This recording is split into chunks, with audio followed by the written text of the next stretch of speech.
What if we could bring out the healthiest and happiest version of oneself? The version who knows themselves better.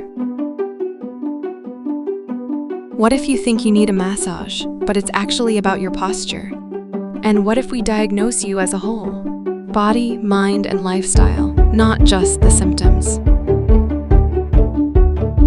What if we could treat your wellness by retreating you from stress?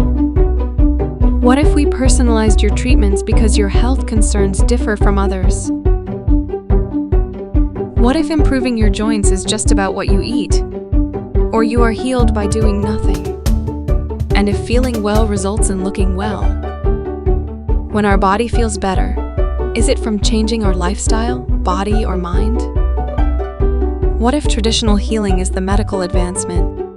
And what if medical innovations could enhance the traditional methods?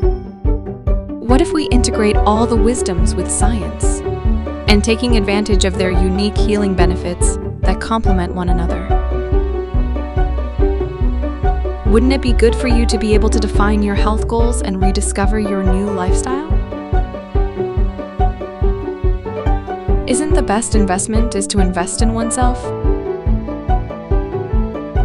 RAKxa. Health is wealth.